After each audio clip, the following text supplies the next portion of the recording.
should guide you in a way to be able to identify what you really want to focus on for your individual project. And so if you, and I need to be able to see the concept and be able to advise you on that concept. All of these ones, for all of you, you will see my comments on all your papers. I would like you to review those comments. If you have questions, please talk to me. That way I can give you an insight into what I think we should be doing. And so I would expect you to please take time to read my comments. They're not long. For some they are long, but that's okay. It's because I see some great insight in what you're doing. That's why I put my comments there to guide you. So please make sure you follow through. At the end of the class today, collect your papers from Temi. Where's Temi? Okay. Collect your papers from Temi. I didn't put any, the only comments you'll find there is not a grade, it's just comments about what I think you should be doing. And at the end of the class today, please remind me to give you the assignment for today. It's along the lines of the vision that you're following.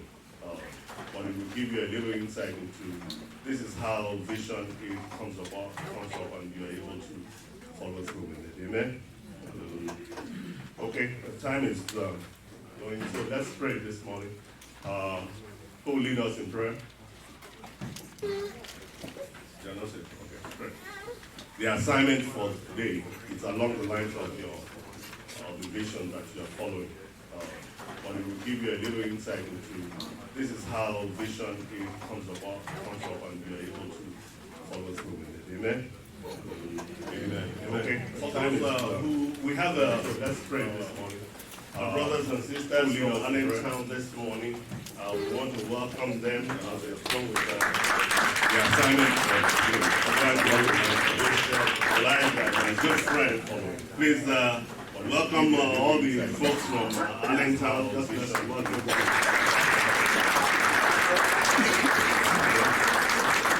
At the end of the program, because of time, we're moving things forward. Brothers, but at the end of the class, we want to connect with them. We want to welcome them. Let's welcome the assignment my good friend. Please welcome all the folks from Allentown. For those who are new, at the end of the program, we're moving things forward. Brothers, but at the end of the class, the first hour, we want to welcome them. Let's welcome my good friend. Please welcome all the folks from Allentown. For those who are new, at the end of the program, we're moving things forward. Brothers, but at the end of the class, the first hour is Asian Church, our French Church, our Hispanic Church, and we have our brothers and sisters from Deeper Life Church here in Harrisburg. So it's a collection of people of leaders that we believe will be able to move this work forward in this area. And we believe that God will bless and perfect his work in Jesus' name. Because of time, I'm just going to go ahead and call Dr. Shola Odunsonyeko. He's the pastor of the New Christian Church of God, our church in York. He's teaching us some leadership this morning.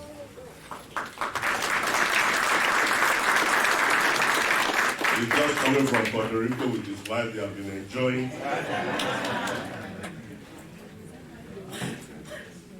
Praise the Lord. Thank you, Pastor, for this opportunity and for. Where's Pastor Eddie?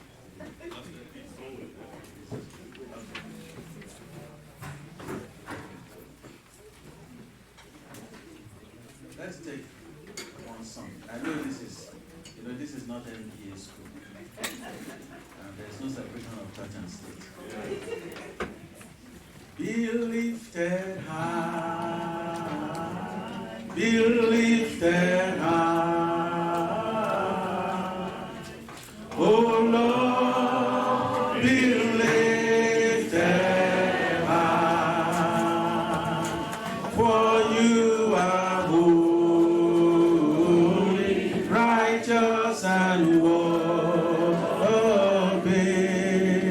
Oh Lord, be lifted high, be lifted high, be lifted high, be lifted high. Oh Lord, be lifted high, for you are holy, righteous and worthy. Oh Lord, be lifted high, for you are holy, righteous and worthy. Oh Lord, be lifted high. Lord, we thank you. We worship you. Just go ahead and say, Lord, take me to a higher ground this morning. Just take me to the higher ground this morning. Just take me to the higher ground this morning.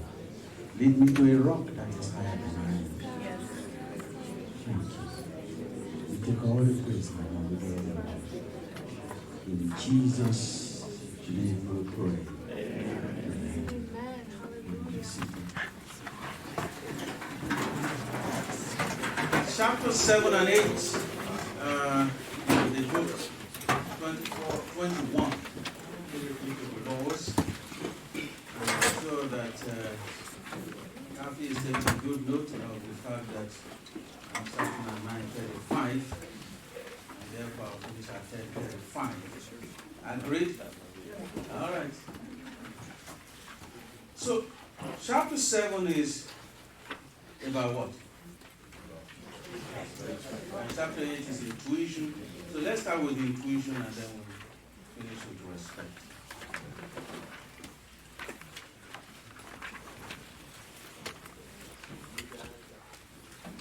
A man sent a message to his wife.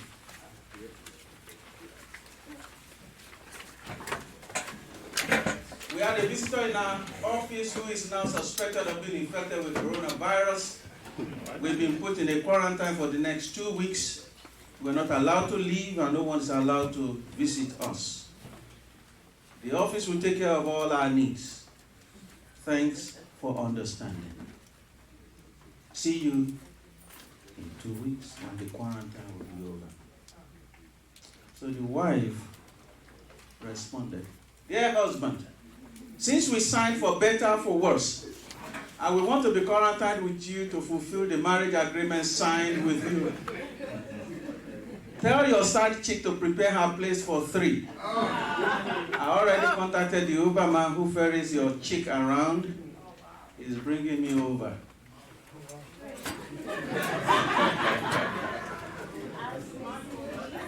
And then the husband responded, "Dear wife, I just got the call from office. They have postponed the quarantine.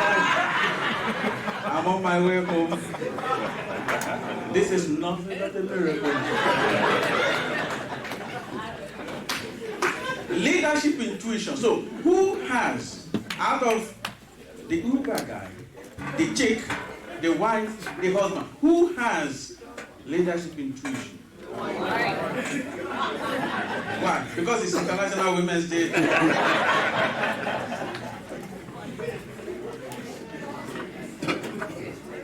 Absolutely, it was the wife. It was the wife. That's a very difficult situation to get into. So what's leadership intuition? It's very difficult to describe, isn't it? You know, to me, sometimes it sounds like emotional intelligence, or what they call the sixth sense or emotional IQ. I've always believed that women are better with intuition than women. Women are very cerebral and logical, and women can just say, this is your new friend, I don't like him. And you're like, excuse me, I've known him since elementary school. You know what I'm talking about? But where your wife says, I just don't like him. Okay, so intuition. Did we read the book? So, let a male and a female tell us, what do you understand as intuition? What do you think it is? Let's be quick. Yes. Seeing the big picture. Seeing the big picture.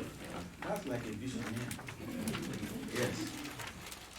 The kind of knowledge that know something, you can identify the feeling. It's a knowledge that comes by something deeper than just your brain. Yes. Sometimes we call it God feeling. Sometimes it's that they're able to sense the horror, the atmosphere. The aura, yes, that gut feeling. I just, yes. I think a lot of times if you think about it spiritually, it's like the spirit of discernment. Then you're able to know and discern between different information. Okay. Well, you are getting a little deeper now. It's not a gift of the Holy Spirit. Because the gift of discernment specifically refers to being able to know whether something is from the Spirit of God or from the devil. Both. Either one. Okay? But I get what you're saying. It's something deeper. Yes. Being able to sense somebody's motive. Sense somebody's motive. Even though they can give you another picture. Being able to I was in a position of the head of an organization, and one guy who was my senior in college, kind of decided to get a little close to me. So I had a guest speaker who came for one of the program and spoke. And after the meeting, he just came, I'm going to talk about it. Let me just summarize briefly. There was an organization called Overseas Fellowship of Nigerian Christians in England, and I was the president at the time. So the guy finished speaking, and at the end, we had like 15 chapters spread all over the place. So this was one of the chapters, and this was the president of the chapter. And the guest speaker called me after and said, be careful about that guy, the president of this. It doesn't mean well for you. Intuition. He didn't say the Lord spoke to him. No. He just said, and he was right. Okay. Do we understand the intuition now? But there is one part of intuition we haven't mentioned though. Yes. I don't know, maybe I'll get it, but I think intuition to my own, I can't use NNN. It comes naturally, it can be nurtured, and it can you will never understand it. Oh, thank you. NNN. You should go into politics. Some years ago we had one politician who used to say 999. 999. I think the guy was a pizza. Yeah, intuition is not something that is concrete. It's not evident. It's just something I believe in. Very good. Okay, but how do we apply this to leadership? You see, in leadership, you are going to be dealing with people. So intuition in leadership is when you are able to deal with individuals based on where they are. Something that is not very obvious. You understand what I'm saying? Something that is not very, very obvious. I don't know if this is going to be a good example to give. One guy was saying this in a meeting. He was invited. He had just been promoted to be the head of RCCG in England, as well as Europe, Western Europe at the time. So he was a big man. Imagine having that kind of position. He said they gave him a huge office. He had a secretary and all. This is the first time in his life he will ever be at that level. So he had just tried to settle down. Wife and kids were still back in the continent of Africa. And so he said one day, when people come in to see the secretary, he could hear that somebody came in. He said, as soon as that person came in, even though he was in his office doing some work, his manhood jumped up. You know what I mean by that? He hasn't seen this person. And the secretary now said, Ms. So would like to see you. And he said, I'm sorry, I'm very busy right now. I am not willing to see Ms. So. Look for a way to dismiss her. Okay? Leadership intuition. All right, so let's go ahead today. I need to take us through some things. I'm going to go through some Bible passages and you tell me who has the intuition.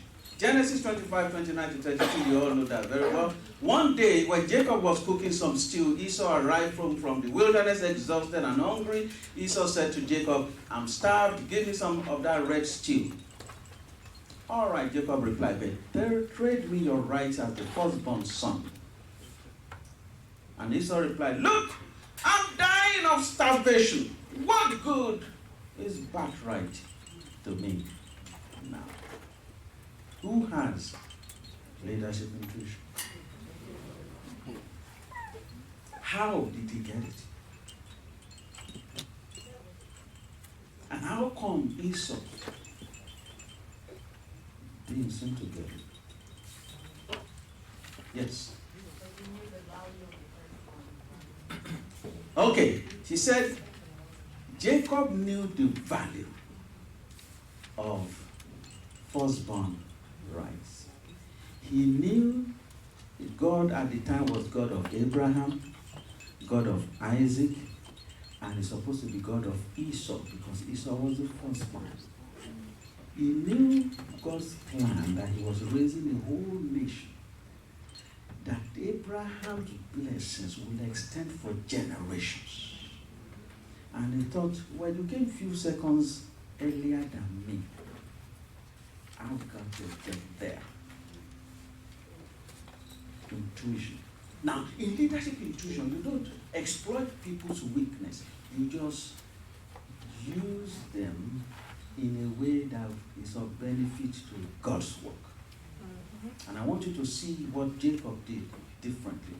Remember, before he was born, he was being told that this younger, the older, will serve the younger. So, when the appropriate time came, Esau was a man of appetite.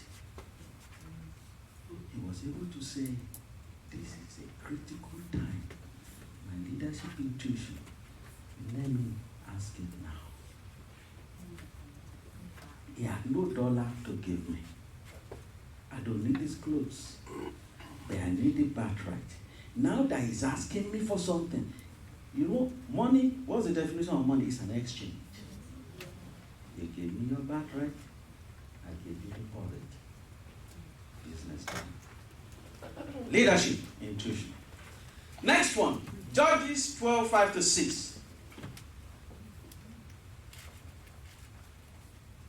2, this is a painful one, but we won't go into the details. Gilead and Ephraim, these are all part of the 12 tribes of Israel. They were fighting. Anyway, so Jephthah captured the shallow crossings of Jordan River, and whenever a fugitive from Ephraim tried to go back across, the men of Gilead would challenge him. Because they were at war, and they had besieged them. So, you don't come to us, we don't come to you. Now, this is the way they used to fight those days. You know, it's like, you imagine Harrisburg being surrounded by the military. They're not going to fight, they don't need to shoot, they just surround you guys. Initially, you'll be fine. Then you run out of water. You run out of burger. You run out of this. You run out of that. You go to that or something. So you have to keep looking for how to live. Do you get that now? Okay. So, When the people of Ephraim trying to avoid the sea would try to cross, he says, they will ask the person, are you a member of the tribe of Ephraim? Of course, if he says yes, return to sender or they kill him. They will ask. If the man said, no, I'm not, they will tell him to say, what? Shibboleth. If he was from Ephraim, he would say, Shibboleth. Because people from Ephraim cannot pronounce the word correctly. Then they will take him and kill him at the shallow crossing of Jordan. In all, 42,000 Ephraimites lost their lives. They actually did this, I was told, in Nigeria during the Civil War. Leadership, intuition. It's not everything that you must fight with gun and bow and bomb and all that. No, you can finish some people off if you just understand it. Yeah, special password, that's right. Do we understand this now? Leadership. Because when you read the Bible, we just read them like they were just stories. But it's very interesting. Let's go to another one. 2 Kings 6:28 to 29. But then the king asked, this was King Solomon now, what is the matter? 2 women had gone to him. One woman, she replied, this woman said to me, come on, let's eat your son today, then we will eat my son tomorrow. So we cooked my son and ate him. Then the next day I said to her, kill your son so we can eat him. But she has hidden her son. Who has the intuition? The first woman who spoke or the second one? The second one? Which one has leadership intuition? The first or the second? Who thinks it's the second one? The one that hit the son. The one that hit the son is the one that... Yes.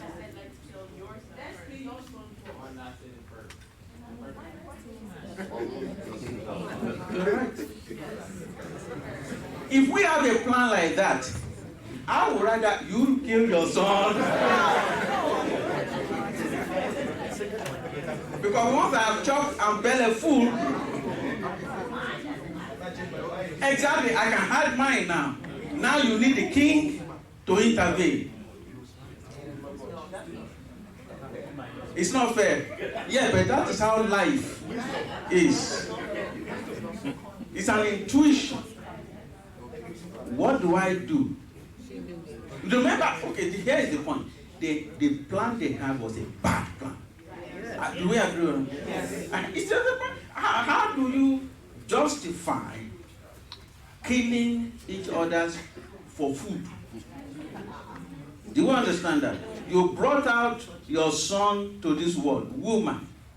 You went through 9 months of pregnancy, brought out your son, she brought out her son. Now both of us have decided to use them as lunch, or suya, or whatever you want to call it, right? So it was a bad plan. So don't try and tell me that one lady was bad. They were both bad. You will understand this now. All right. But it was a matter of Okay, who goes first? You go first. I volunteer you. Like Abu will say, I volunteered you. All right? Whoever is the example. Okay, the body I was talking about, the Overseas Fellowship. All right. We used to have leadership meetings before my time. The meetings are supposed to be 12 noon to 4 p.m. People will travel all over England for this meeting. We used to be like this number. That meeting will start, instead of 12, maybe 1 o'clock, 1 p.m. And we normally will finish at 2 a.m., 3 a.m. Why?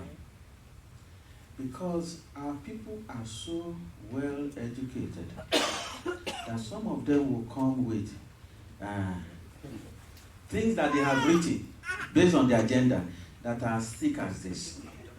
And they're going to, when it's time for that thing on the agenda, they're going to stand up and drool for the next 1.5 hours.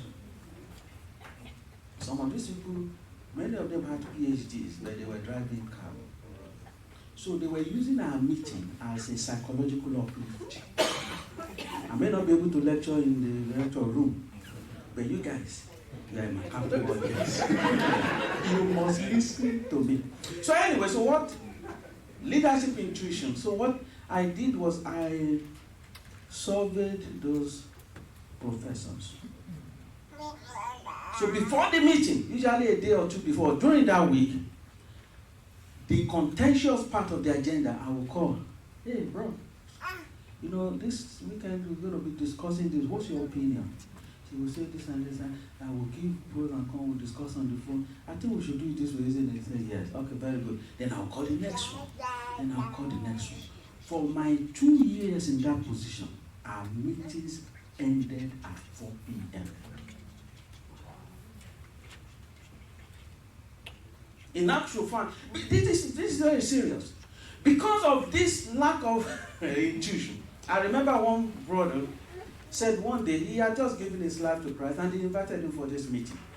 And because the meeting took so long, he fell asleep.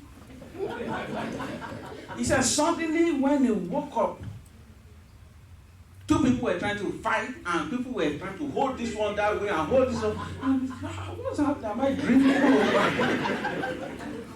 Because the meeting was too long and too stressful. Leadership intuition.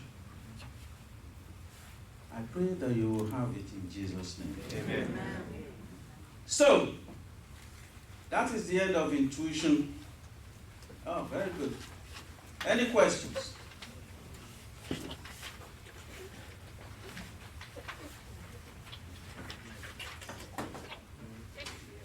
Do we have any questions? No? Okay, so we're going on to rest. Yes, okay.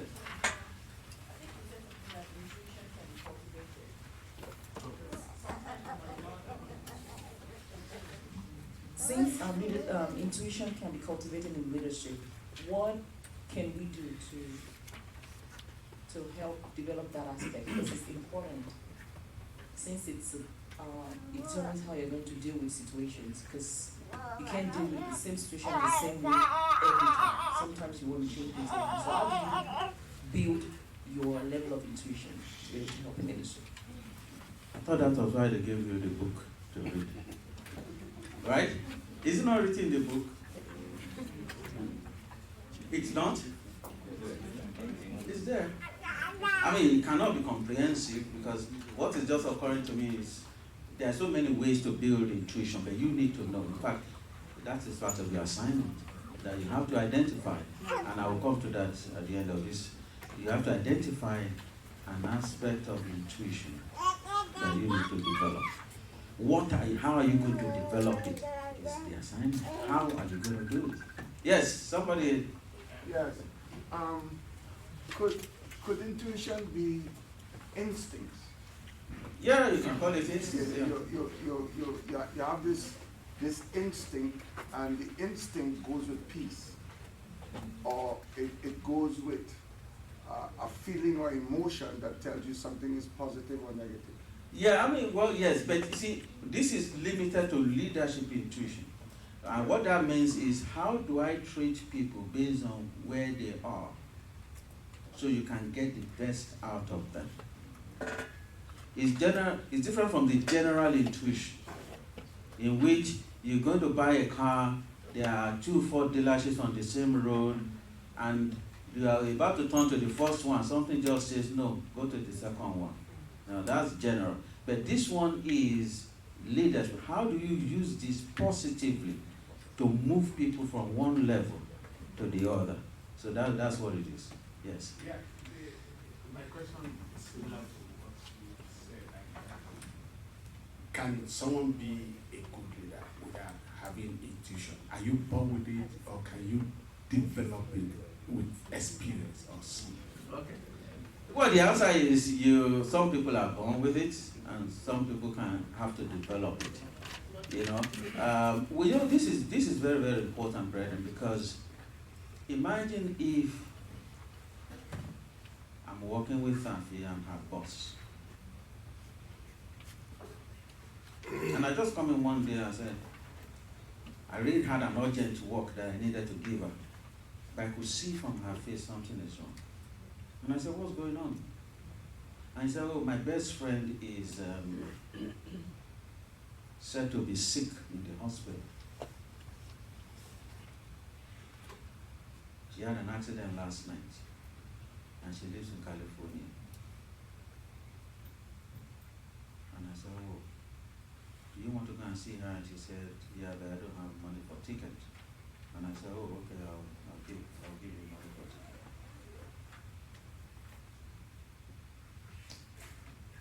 Now let's talk about the leader without intuition.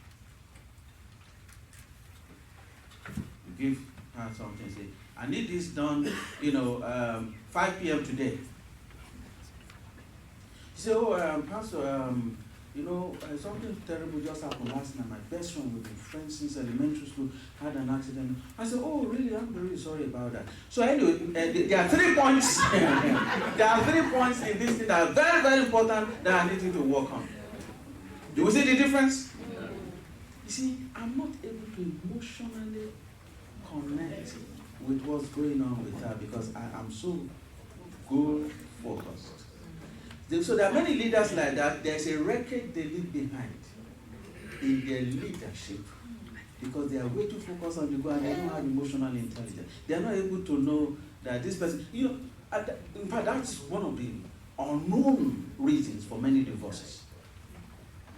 You know that divorce, the commonest cause of divorce these days is no longer something very serious. They are all emotional. They are all what? Emotional.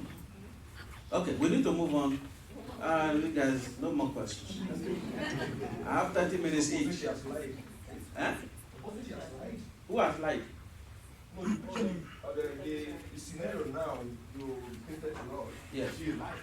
If she just lied, I told you, oh, maybe she had another program to attend. And she didn't want to tell you. Yes. And she now cook up that story. Yes. How do you read? How do you damn it?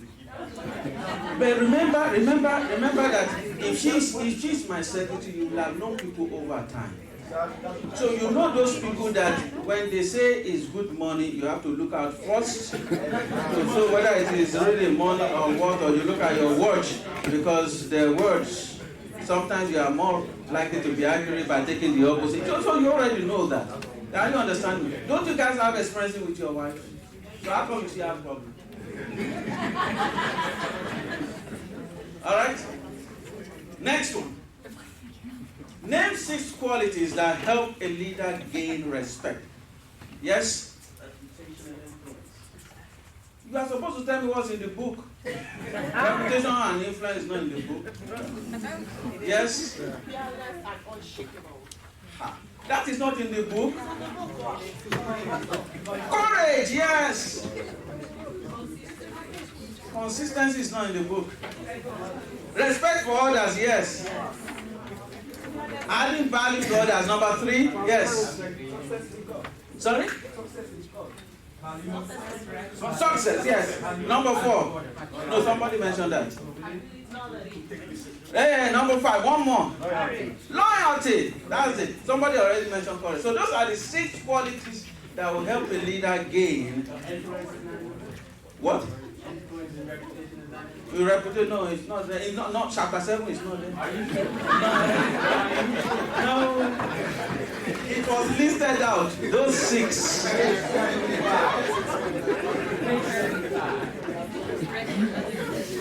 Wait, hold on. No. Listen. There are 1,000,001 things. No.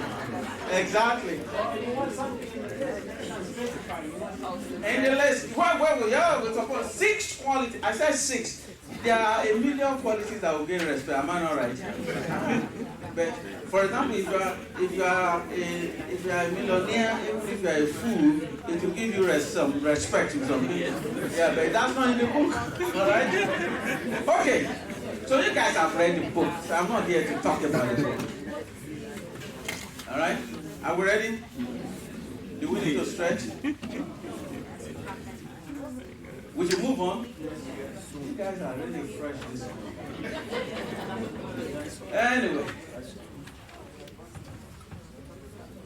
I'm going to go through some things out of those 6 qualities, you tell me which one it is. Okay? John chapter 21, verse 3. This was after Christ died. And look at what happened.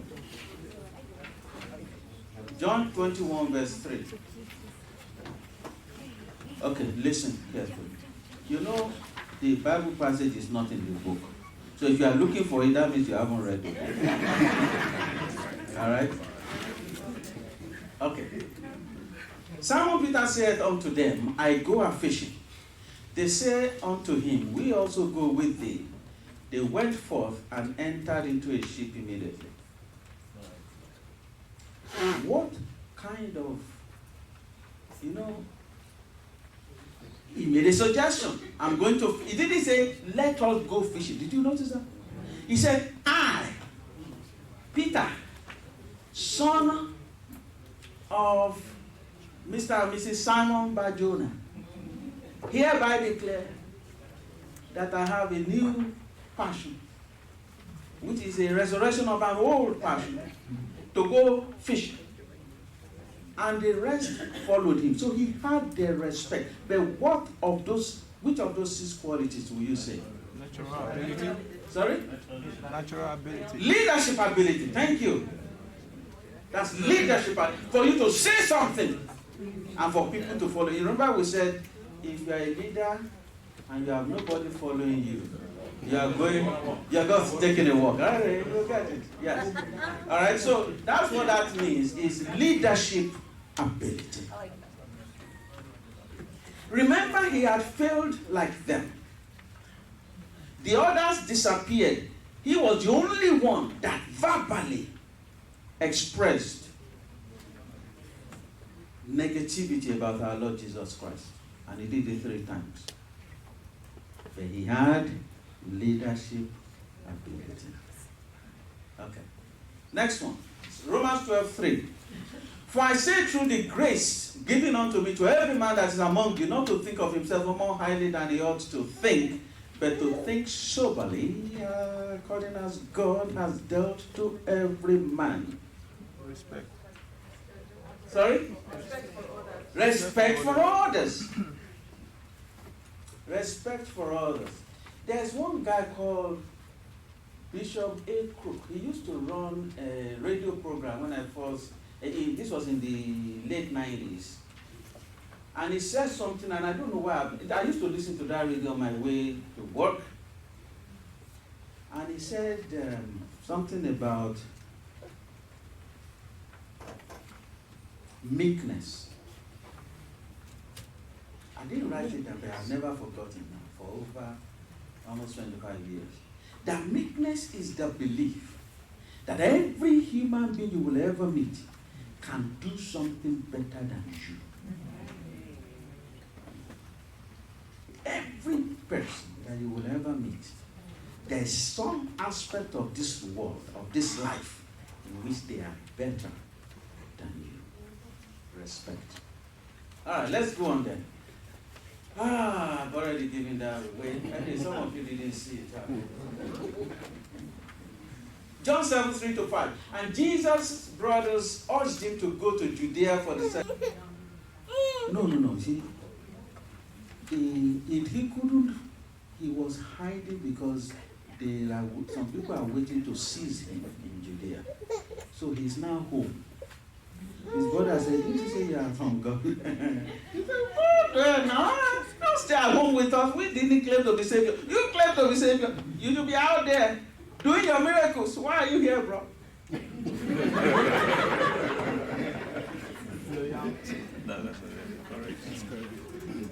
In other words, apart from opposition from the Pharisees and the Sadducees, even his own brothers opposed him. That is why he couldn't hand over his mom to them when he was on the cross. He had to give it to John, one of his disciples. Some of you think you have opposition. You haven't started. As you walk with God, you're going to face more and more opposition. But there are people who don't know what you stand for, and they don't understand you. When we were in this church, you know we are members of our Rebels Church. I hope you know that. This is our home church. You can't send us in. So, my wife used to, anytime somebody had a baby, she would cook for this person or whoever. She would cook and we would go and visit and give them food. So this lady in particular wasn't a strong member of the church, but she was popping out babies every year. A lot of cooking for her. So anyway, now we were at York. We were going to have our first marriage seminar. So we went to Costco to buy some refreshments.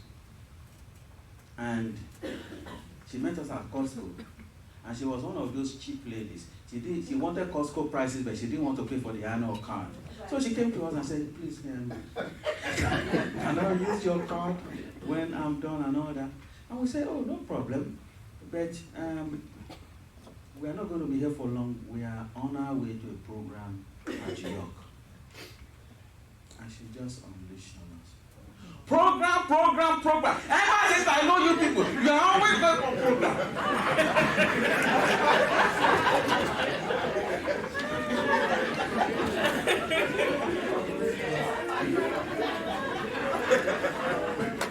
What do you want to say?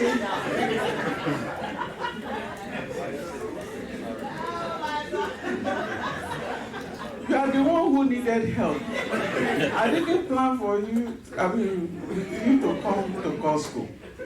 Now you are angry that we said we're not staying longer.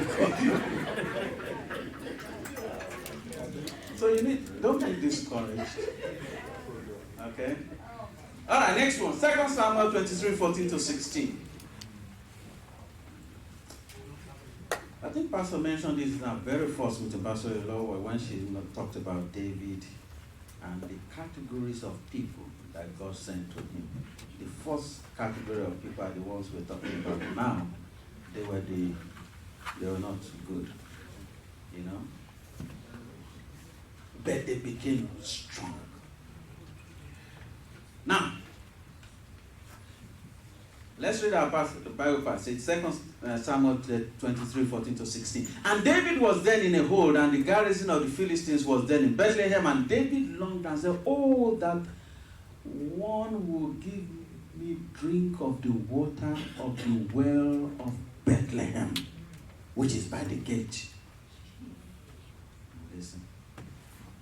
And the three mighty men break through the host of the Philistines. You see, that being located where the water was. To get to that gate, you have to break through the camp of the enemy.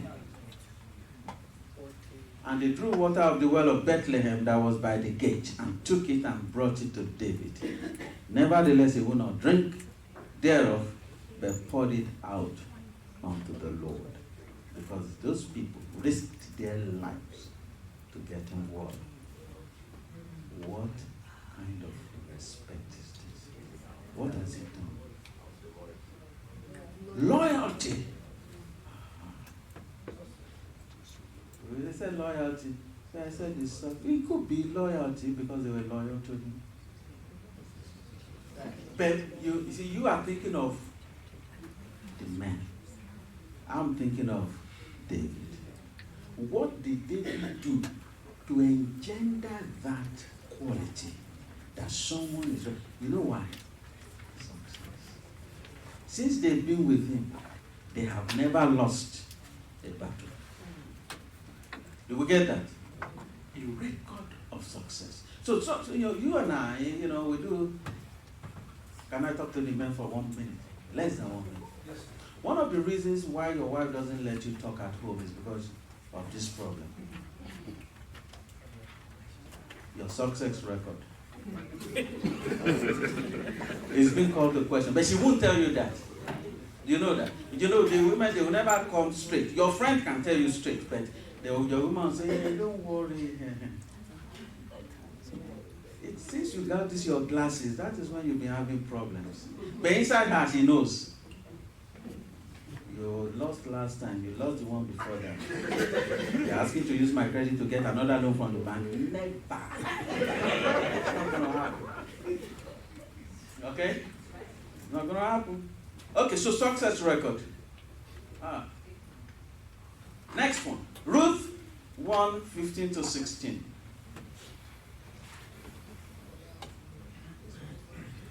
Naomi was trying to ask her sister-in-law, because Naomi lost her husband, you know the story. See, Naomi said to her, your sister-in-law has gone back to her people and to her gods. I love that. You should do the same. Was talking to Ruth. But Ruth replied, don't make me leave you, for I want to go where you go, and to live where you live. Your people shall be my people, and your God with big G will be. I'm not returning to this one. Yes. Loyalty.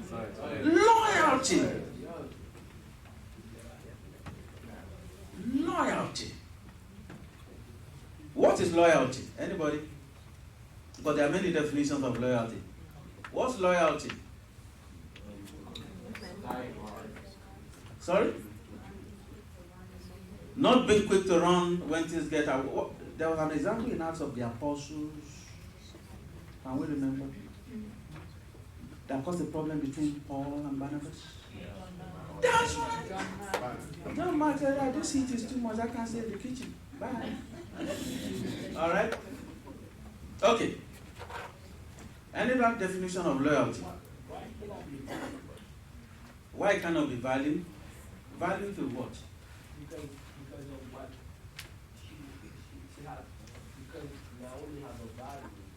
That's what you see and that's because of her value. You see, when I left my country, I left alone. I had a wife and a daughter that I left behind, because if I left with them, that's additional mouth to feed. When I'm going to a place, they have no scholarship, I have no job, I'm just going to survive. It's easier for me to do it on my own than to have these two young ladies, in-laws, tagging along with me. Are you understanding me? You're not adding value to me. You are a problem that I have to solve.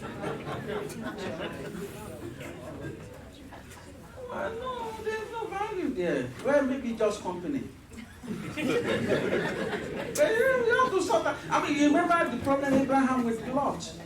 Taking people along with you is a problem. All right? Yes, somebody raised their hand here. Yes. But the daughter in law, she has received added value because she has come to know the mother-in-law's God, and she does not want to return to her God because she has seen the difference between the God that the mother-in-law is worshiping and the God that she became worshiping. So because of that added value in her, she knows where she stands now. She doesn't want to go back to that her low. Well, okay. You're right. But loyalty is 100%. It's 10 over 10 from this passage. Value will be like 8 over 10. Leadership will be like 8 over 10. You see what I'm saying? Because you can add other things. Anybody else? One more person. Okay. Let me come to people at the back here, because I don't know if they are part of this class or not. Yes. Loyalty. Stay with someone no matter what. Sorry? Stay with someone no matter what. Very good. I'm thinking that we should change the marital vows. Instead of all this for better, for work, it's not working. So let's just say, stay with each other no matter what. Now, loyalty, I have another definition, is talking to somebody, talking to people. If you're going to talk about somebody else to, let's say I want to talk about Taffy to you. Whatever I tell you, if I'm willing to say it in front of Taffy, that is being loyal.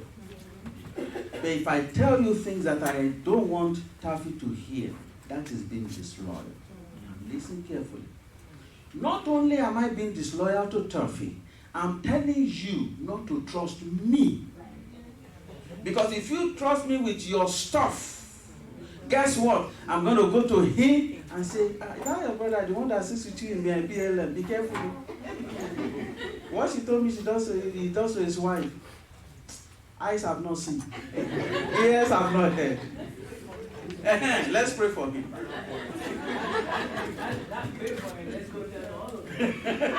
All right, so that's loyalty. Okay.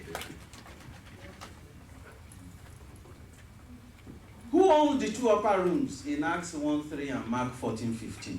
You know, there was an upper room where they had Holy Communion. There's another upper room where the 120 gathered. Who owns those rooms? Who owns them? Anybody? Nobody knows. But somebody did. Are we understanding it? Who owned the donkey? But somebody did, right? There were some women that supported his ministry in Luke chapter 8, 2-3. The Bible actually listed them there. No, John is not a woman. Oh, Joanna, that's right. Well, yeah. Mary Magdalene was also there. Okay. Where did Jesus sleep? Or do you think he never slept?